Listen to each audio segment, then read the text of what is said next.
Thank you so much, Efrain. We want to start saying how much we appreciate you to be here today, Okay. to share all that knowledge with us. We are here students from community college, members of clubs, international and Black and Latino American clubs. And I think having you here representing us means a lot. And not only means a lot, but also give inspiration to others. And thank you so much. Oh no, thank you for having me. I'm very grateful to be able to have the time to be here con familia. Mhm. You know, it's funny. When I was younger, I never thought of it that way. I thought that my greatest extension was the borders of East LA because I thought that that's the only thing I knew. But saliendo de la película de Napoleon Dynamite, I was able to not only reach out to people from all over the nation, but all over the world, Mhm. just to be able to communicate and connect to people and remember how we're all a part in the same team, Mhm. part of the same team. So, Yeah. yeah, thank you. Well, one more time, it's very honored to meet you. Me as a Latina, as a Cuban, I never thought when I moved to the United States to meet you and how you represent to us as a community. That was a really, that's amazing, honestly. And thank you so much for share all the story in the show.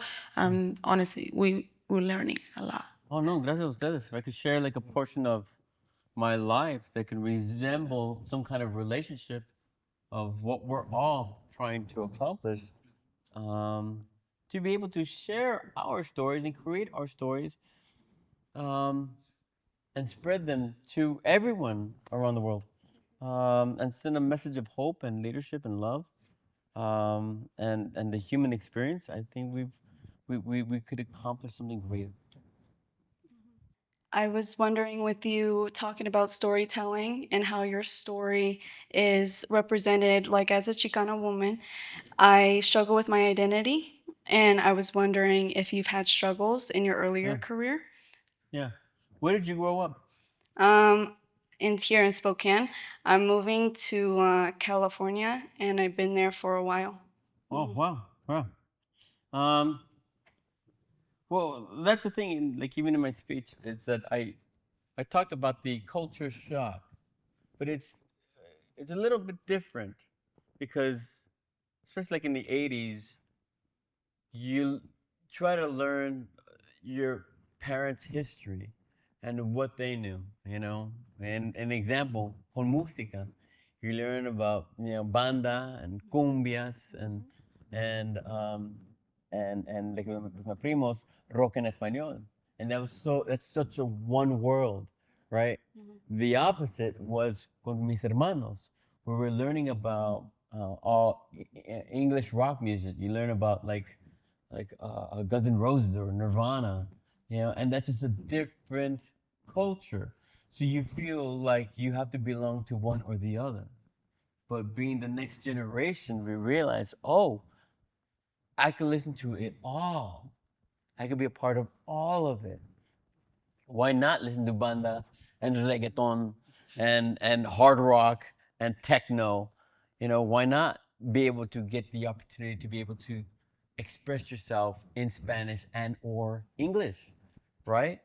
It's more power to you the fact that you could create and express in such a way that is so diverse.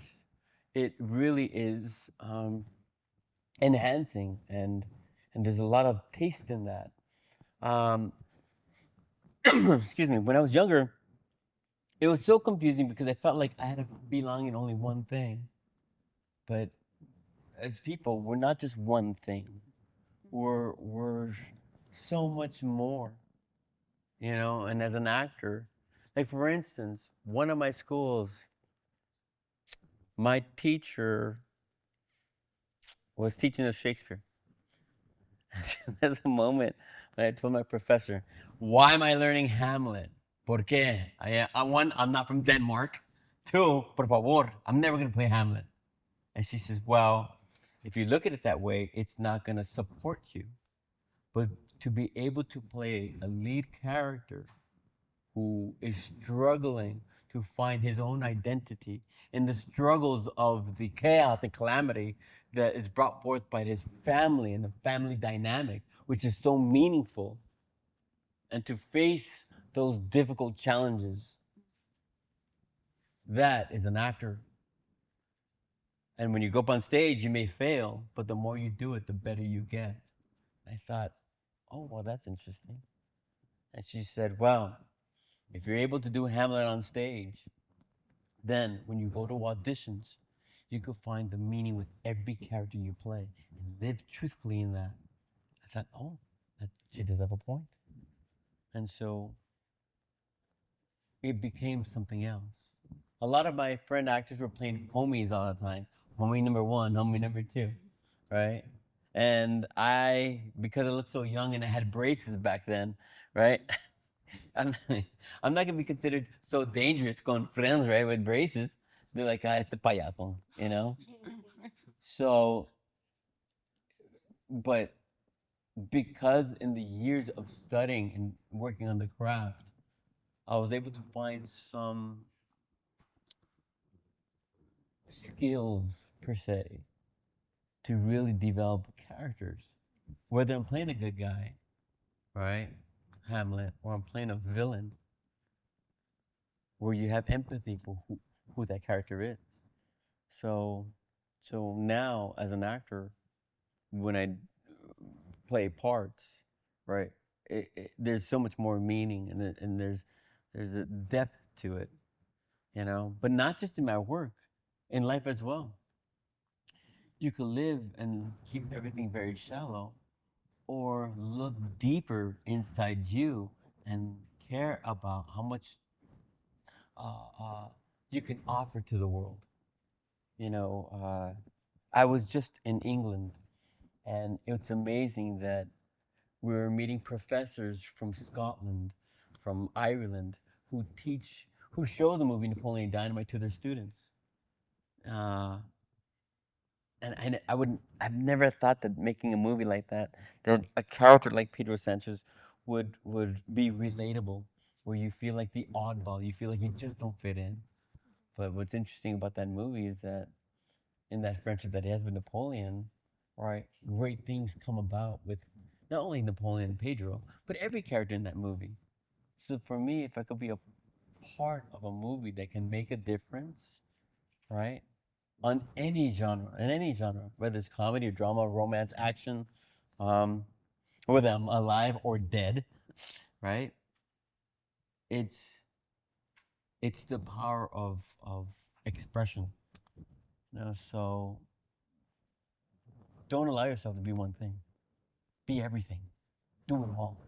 Be it all. I appreciate that. Okay, yeah. Uh, as growing up being a mixed person, I really resonated with what you're saying. Since I'm half black, half white, sometimes it can feel like you have to pick one. Huh. So, but for you, like, and for me specifically, being president of Black Student Union and still trying to stay incorporated and stay a part of different clubs, can you talk a little bit about how you facing diversity, how you were able to collaborate with people? Yeah. Let's talk about your generation first. Hmm. It's funny because in high school, that was because I grew up in the hood, right, Hmm. of Boyle Heights and Lincoln Heights and Highland Park, where Billie Eilish grew up. Funny enough, um, you had you had to be street smart, right, Hmm. but also book smart at the same time. And when you're in the hood, you're kind of a nerd, but you got to be aware of the streets. Um, so it was a constant learning from every direction, Right. even when at some moments I would get stopped by the cops, and they would ask my brothers and me like, what gang are we from, and we're like, do, do you not see, I was like thinking like, do you not see that my older brother has two backpacks? You know, I'm wearing a tie for Pete's sakes, but like, I go, I get it, you know, and when you're faced with a challenge in that example, Just do the right thing. Go, yeah, we're going to school. We're going to school. We're going home. Um, we're not causing trouble. And is there anybody you're looking for? Okay, and you continue on with your life. The struggle with identity of trying to fit in. Again, use both worlds. When my mom and dad would go with the rest of the family for these family events, right? Mind you, I have so many aunts and uncles, and some of them are from Costa Rica. Some of them are from different parts from El Salvador. Some of them are from different parts of Mexico. I had an uncle. His name was Uncle Benny. And his Spanish was very funny. He goes, "Hola, cómo estás, amigo?" I was like, "Why is he talking to me like that?" Later on, I found out. I didn't realize it. I kept thinking, I was like, "Oh, quizás es dominicano, right?" But no, he was from Mississippi. I was like, "What?" I go, "What?" So he married my mom's sister. And I went, "Oh." And my cousins were of mixed races, right? And I thought that was the coolest thing ever. And I was like, "All right." So, but when the families would get together, I would hear different accents and dialects. I would say, "So how do you call a dog in Spanish? Do you say perro or do you say chucho?" Right? Yeah, like, do I say espérate, way or espérate vos, right? I didn't know what was correct, but because I'm an artist, I'm able to use every single accent, every single dialect, in English and in Spanish, right? I made it work for me. Mhm. So, so uh, rather than trying to label yourself in your existence, I think it's better if you take in as many people as possible in your existence in your life, so then you could use that into however you create, however you define yourself. Be a person's person, right? Grow. I have a friend. His name is Logic. He's a rapper, and he's half and half, Mhm. and he makes that work for him. You talk about that. Mhm. Don't let them define you. Let you define you. Thank you. So yeah, man. Efrain, thank you so much to be here. Claro I'm que very sí. Claro que excited.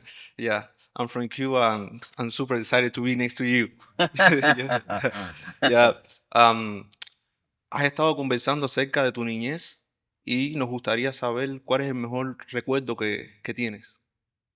What's your favorite Oh, what's my memory? favorite memory? Yeah. ¿Sabes qué?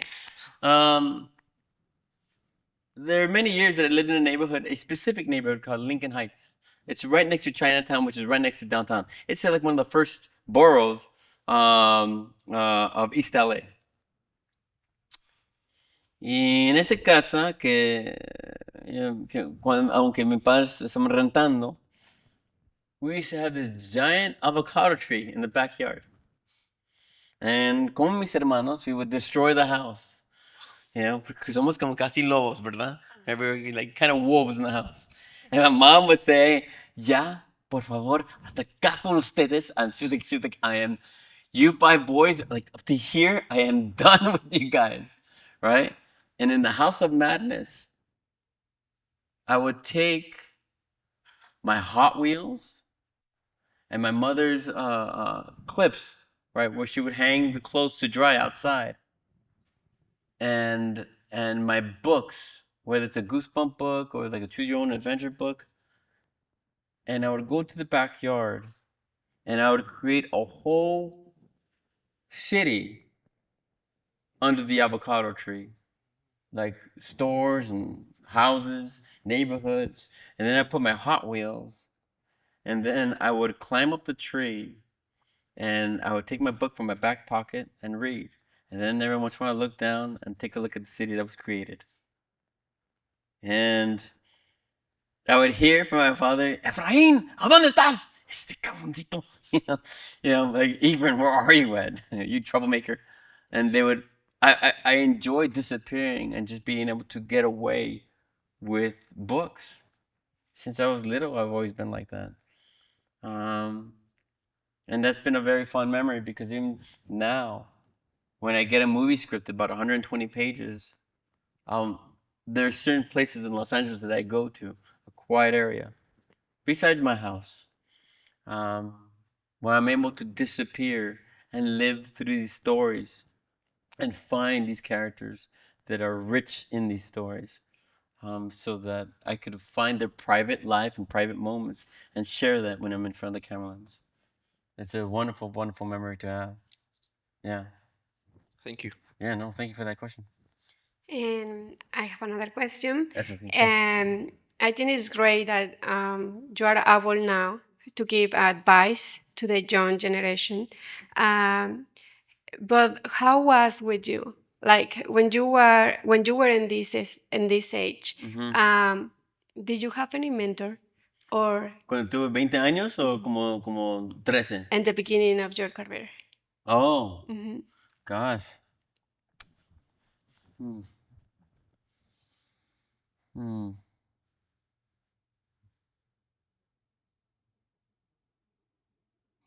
Hmm.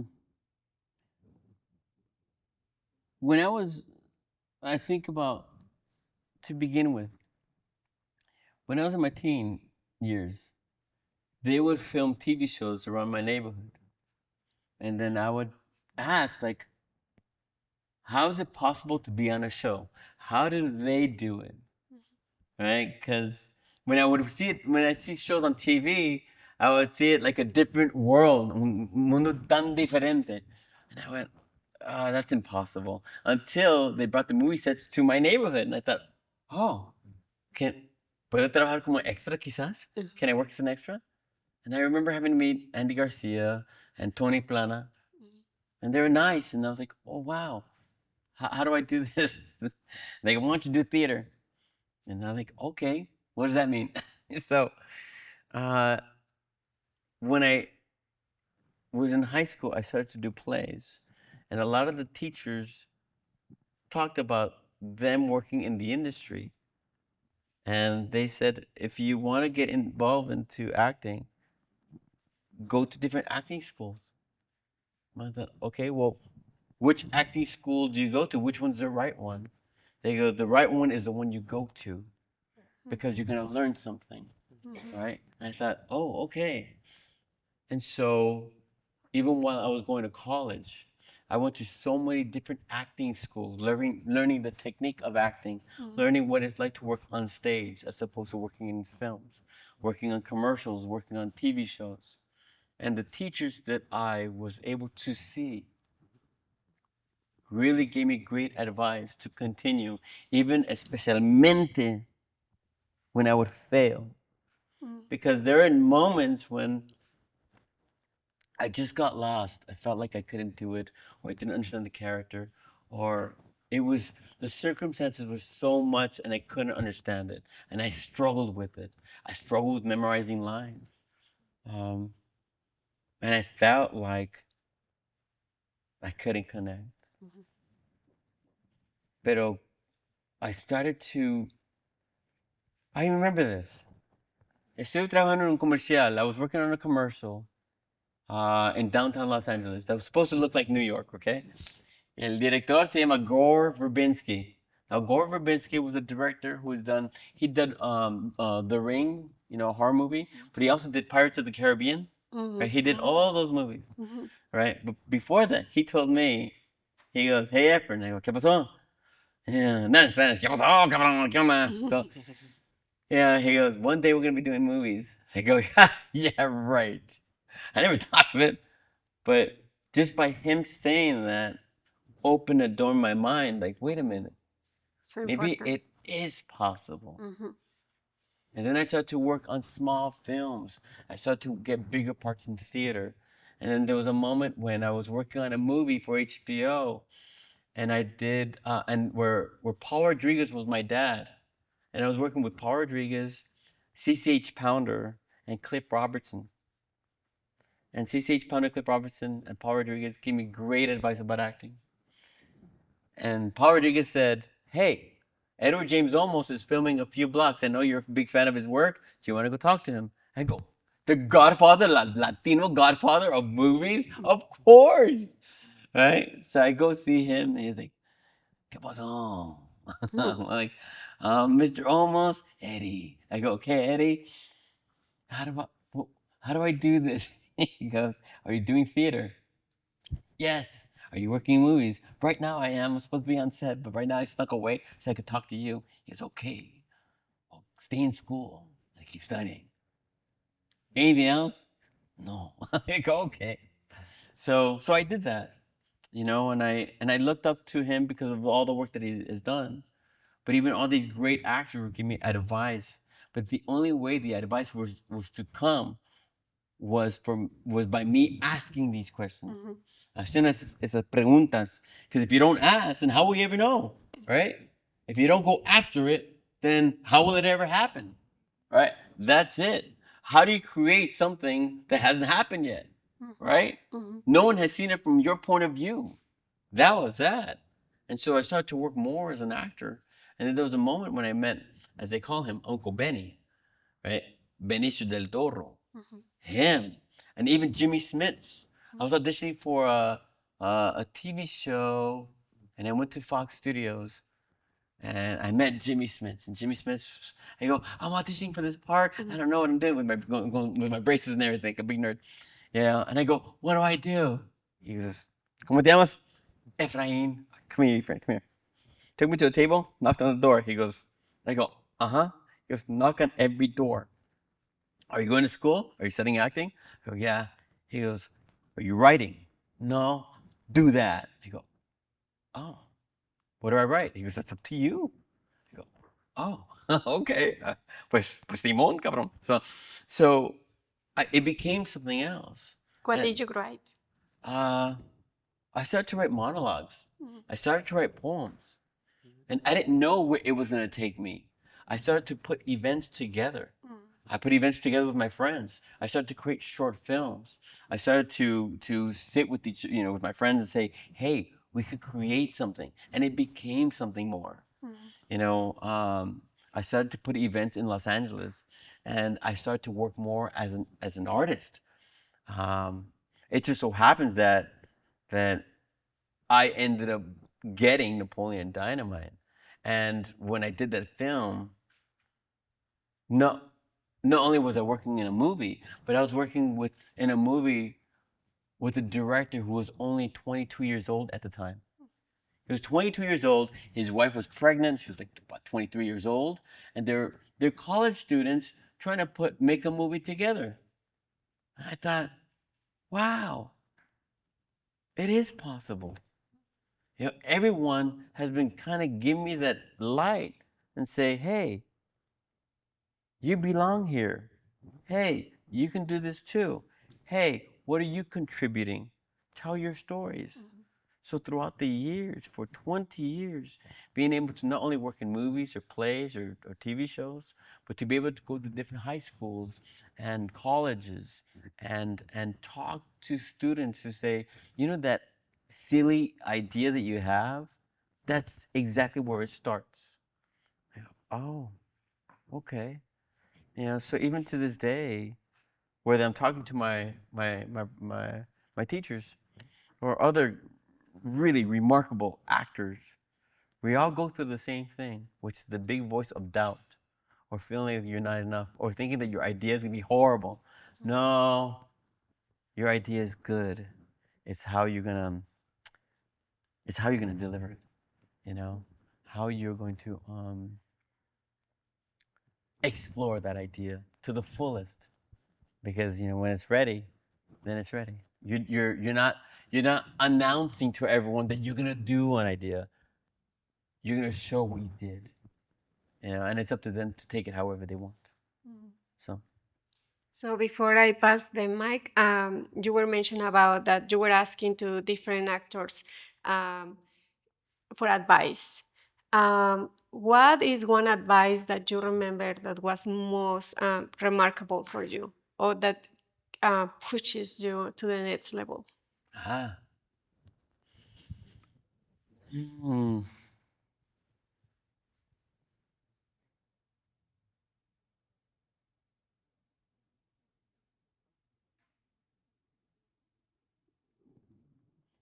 Sometimes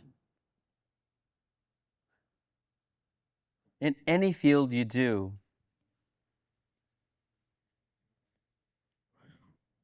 we try so hard to feel like we're an outside source coming into something. We are a part of whatever we create. So it is very important to ask, where is the love? In anything for me as an artist, that's the first question I ask. Where is the love? Where is the love coming from? How much pain has your character endured? What are his flaws? We all are imperfect. We all have doubt. We're all afraid. You can either lead with hate or lead with love. I choose love because it's harder sometimes, you know. But people want to, as an artist, people want to hear those stories of how characters um, overcame struggles, especially when it comes to identity, when it comes to not feeling accepted, not feeling like you're enough, or they just don't understand you, right? You understand yourself better than anyone else. Uh, and in every generation, we're all going to have the same struggle. Um, so, my advice to everyone is that that's the very first question you have to ask. Where's the love? Where's the love and the passion into what I'm going to get into? Because then it becomes personal. Then it becomes a matter of need rather than just want. So, Thank you.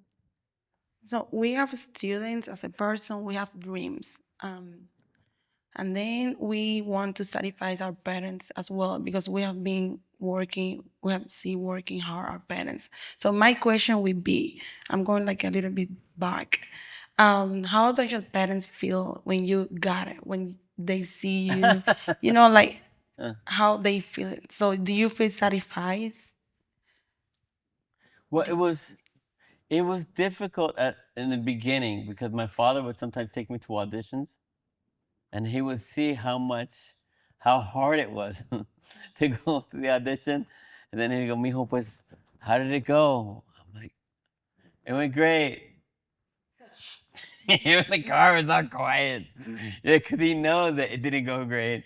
He knows I bombed the audition, and he was like, and he couldn't talk to me like maybe the next one. He just didn't know what to say because it wasn't his field. You know, he. There's a moment my father said to me, "Mijo, I don't quite understand what you do, but if this is what you love to do, okay." Because my father would say that to me. He would say, "Be somebody." And I go, "Okay, pues quién?" And my father would go, "I don't know. That's your job." I go, "What do you mean you're my dad? What do I know? Por favor." But I go, "Okay." And it was sort of true. He didn't dictate who I should be. He just told me that to be somebody, and you have to figure that one out. So even in colegio, in college, that was a struggle because there were so many different types of people in college, and I go, who do I click with, right? And I go, oh, and because I was like 21, looking 13, I go, ah, que la fregada. What now? What? And how do I explain to my parents that I want to enter a field that nobody's familiar with? I go, okay. So it was only when I started to work slowly as an actor, he started to see my work on TV. I remember hice un comercial. I did a commercial for like Dr. Pepper. And in the commercial, we shot in Santa Monica Beach, right? The commercial is about like 19 seconds long. I'm in it for 1 second. When the commercial came out, my whole family was there. It was like Thanksgiving. I was like, oh, I'm in it, I'm in it. They go, where? And they go, there I am. And they're like, por favor, Efrain, next time try. And I go, no, that was me. That was me. Like, I'm getting checks. Me están pagando. So, but when I started to work, I did a movie called Kazam, which is Shaquille O'Neal. He played a genie. And that was like my first major role. And I played a bully running around, como mocoso. So, and then my parents saw it and they go, oh, okay. And then they start to see me in TV shows. And it was only in Napoleon Dynamite.